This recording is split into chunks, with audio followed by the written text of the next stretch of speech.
Yang namanya Ibu panggil angkat tangannya ya. Salma. Hadir Bu. Maisuro. Hadir Bu. Meka. Hadir Bu. Yasmin. Hadir Bu. Nadia. Hadir Bu. Muskia. Hadir Bu. Mutia. Saya Bu. Tia. Hadir. Rasmita. Hadir Bu. Ini semua ya ini.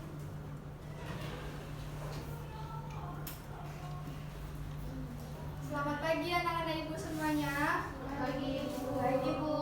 Apa kabar hari ini? Alhamdulillah baik. Alhamdulillah.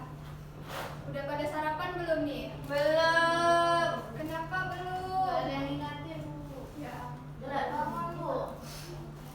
Oke, kalian nih masih baru masuk kelas 11 kan? Iya Bu. Gimana hasil rapotnya di kelas 10, memuaskan nggak? Alhamdulillah kalau memuaskan.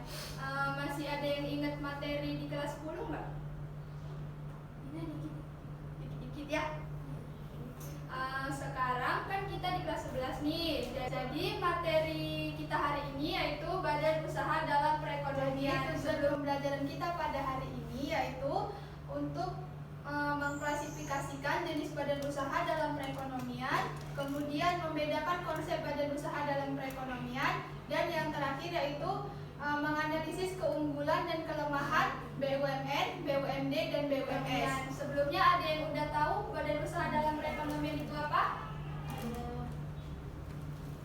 PPDAM Bu. Iya, Jaminan. ya benar. Selanjutnya Ibu jelaskan ya. Badan usaha merupakan suatu kesatuan yuridis ekonomi yang mendirikan usaha untuk mencari keuntungan. Adapun maksud dari kesatuan yuridis ekonomi merupakan individu maupun sekelompok orang yang mempunyai tujuan ingin mencari keuntungan dengan cara menghasilkan barang dan jasa. Perbedaan badan usaha dan perusahaan, silakan Mutia dibaca. Perbedaan badan usaha dan perusahaan. Perbedaan utamanya yaitu antara badan usaha dan perusahaan adalah bahwa badan usaha lebih luas cakupannya, mencakup segala bentuk organisasi bisnis, sementara perusahaan merupakan salah satu bentuk badan usaha. Badan usaha dalam suatu organisasi yang didirikan oleh seseorang atau sekelompok orang atau badan hukum.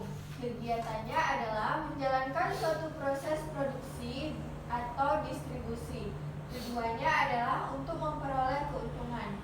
Perusahaan, suatu bentuk organisasi bisnis yang didirikan. Tujuannya adalah untuk memperoleh keuntungan dan memperoleh keuntungan melalui penyediaan barang atau jasa. Oke, terima kasih Mutia. Selanjutnya mengklasifikasikan jenis badan usaha. Jadi badan usaha itu dibagi menjadi dua. Yang pertama berdasarkan bidang usaha dan yang kedua berdasarkan kepemilikannya. Berdasarkan bidang usaha, badan usaha dibagi menjadi 5. Yang pertama ada industri. Industri merupakan badan usaha yang bergerak di bidang produksi barang. Contohnya ini, produksi tas. Yang kedua yaitu badan usaha jasa, merupakan badan usaha yang bergerak di bidang penyediaan layanan atau jasa. Contohnya ojol atau ojek online. Kemudian ekstraktif merupakan badan usaha yang kegiatan utamanya adalah mengambil langsung hasil alam yang tersedia dan langsung menjualnya. Contohnya seperti ini. Yang kemudian perdagangan merupakan badan usaha yang bergerak di bidang distribusi dan jual beli barang. Contohnya itu jual beli barang di pasar. Kemudian pertanian. Pertanian merupakan badan usaha yang bergerak di bidang produksi hasil pertanian. Contohnya petani padi. Kemudian berdasarkan kepemilikannya, badan usaha itu dibagi menjadi 3. Yang pertama ada BUMN, kemudian ada BUMD, selanjutnya ada BUMS. Yang pertama BUMN. BUMN merupakan badan usaha yang seluruh atau sebagian besar modalnya dimiliki oleh negara melalui penyertaan secara langsung yang berasal dari kekayaan negara yang dipisahkan. Berdasarkan Undang-Undang Nomor 19 Tahun 2003 Pasal 9, bentuk dari perusahaan BUMN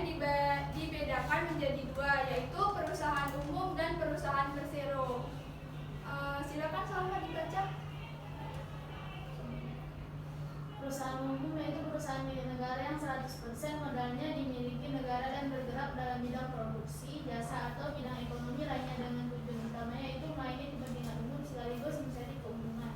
Contohnya itu seperti Pegadaian, Damri, dan Bulog. Sedangkan perusahaan perseroan yaitu perusahaan milik negara yang modal atau sahamnya paling sedikit 51% dimiliki oleh pemerintah dan bergerak di bidang produksi dengan tujuan memperoleh keuntungan laba seperti PT, PLN, Pertamina, BRI, dan BNI. Oke, terima kasih Salma. Selanjutnya perbedaan Perum dan Persero. Jika Perum modalnya sepenuhnya milik negara, namun Persero modalnya minimal 51% milik negara, tetapi sisanya bisa dimiliki swasta, nasional atau asing. Kemudian tujuan Perum menyediakan pelayanan publik dan Persero tujuannya mencari keuntungan. Perum bergerak di bidang jasa pelayanan yang vital bagi masyarakat, sedangkan Persero bisa berbagai usaha secara luas.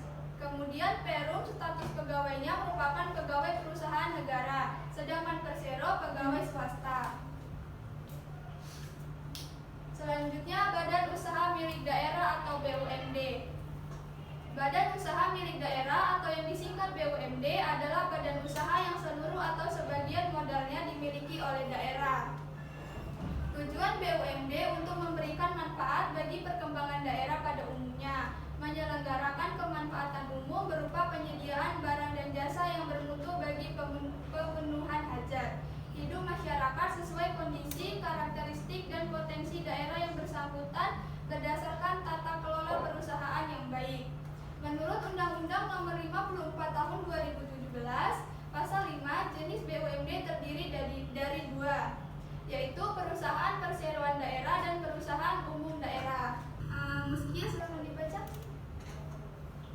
Perusahaan perseroan daerah BUMD yang berbentuk perseroan terbatas yang modalnya terbagi dalam saham yang seluruhnya atau paling sedikit 51% sahamnya dimiliki oleh satu daerah.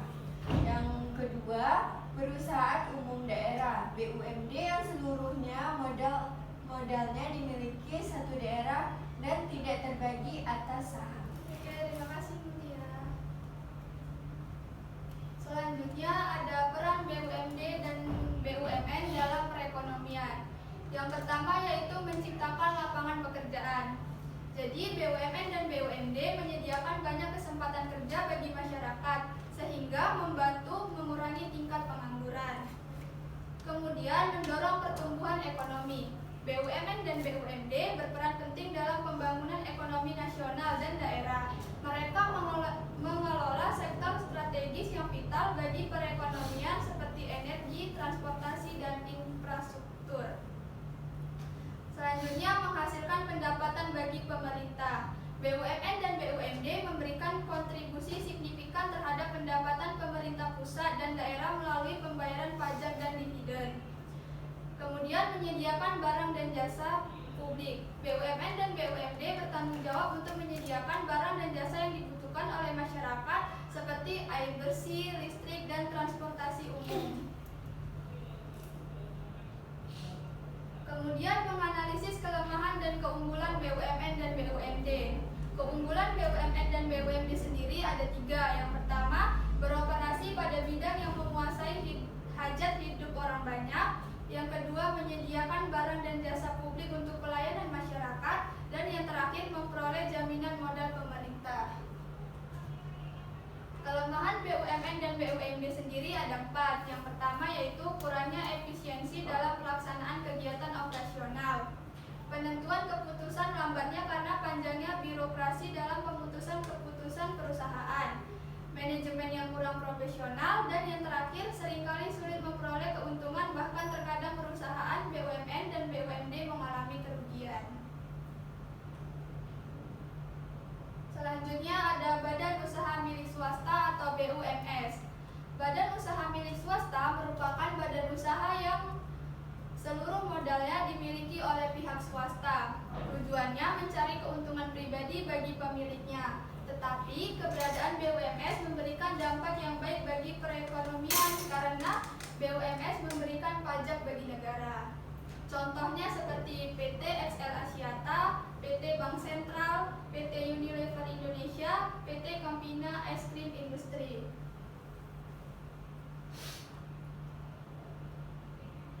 Jenis BUMN sendiri ada 4. Yang pertama yaitu perusahaan perseorangan.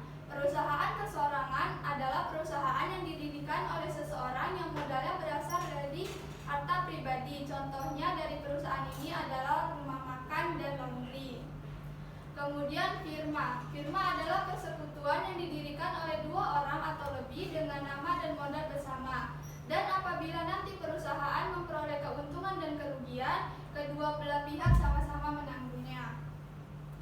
Kemudian persekutuan komanditer. Badan usaha yang didirikan oleh beberapa orang. Pendiri dibagi menjadi sekutu aktif atau komplementer dan sekutu pasif atau komanditer. Sekutu aktif adalah sekelompok orang yang mengelola badan usaha, sedangkan sekutu pasif adalah sekelompok orang yang hanya menyertakan modal dan tidak turut campur dalam pengelola usaha. Kemudian yang terakhir, perseroan terbatas atau PT adalah perusahaan yang didirikan oleh beberapa orang dalam berbadan hukum dan modalnya berbentuk saham.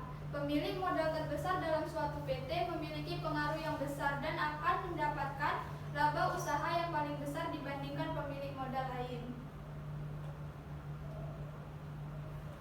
Kemudian ada peran BUMS dalam perekonomian. Mas Bro, silakan dibaca. Peranan BUMS dalam perekonomian adalah yang pertama yaitu sebagai penggerak perekonomian, kemudian membantu meningkatkan kinerja ekonomi nasional di berbagai sektor pembangunan, kemudian mengurangi kemiskinan, menyediakan barang dan jasa bagi masyarakat, dan juga membantu pemerintah mengurangi pengangguran dengan membuka kesempatan kerja baru. Oke, terima kasih Mas Bro. Selanjutnya keunggulan dan kelemahan BUMS. Yang pertama, keunggulan BUMN sendiri ada 5. Yang pertama, meningkatkan pendapatan nasional. Yang kedua, meningkatkan penerimaan pajak nasional. Yang ketiga, cepat dalam mengambil keputusan dalam perusahaan. Yang keempat, membuka lapangan pekerjaan. Dan yang terakhir, penyediaan barang dan jasa kebutuhan masyarakat. Sedangkan kelemahan BUMN sendiri ada 2, yaitu terlalu mementingkan laba sehingga kurang memperhatikan lingkungan. Dan yang kedua, kesulitan mendapatkan modal. Dari pemaparan materi Ibu tadi, apa ada yang ingin bertanya atau ada yang kurang dipahami? Tidak, Bu. Jika tidak, Ibu akan memberikan tugas kelompok atau diskusi. Kelompoknya dibagi menjadi 2 ya. Mau bagi kelompok sendiri atau Ibu yang bagi?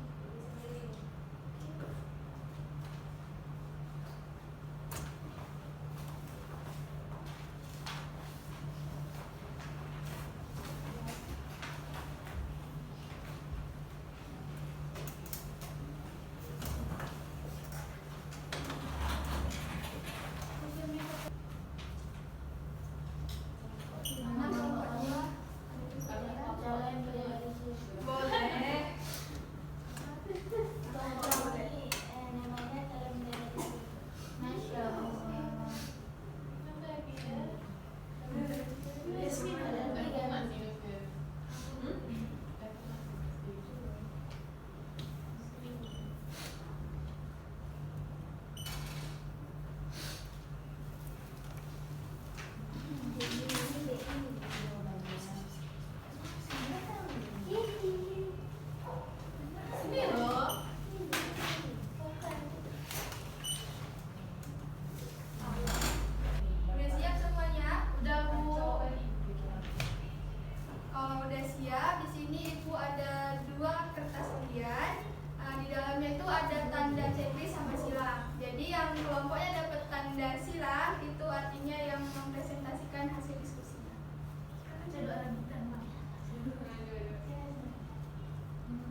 salah satu badan usaha yang BUMN yang biasanya sering kami gunakan adalah PT Pos Indonesia atau Persero.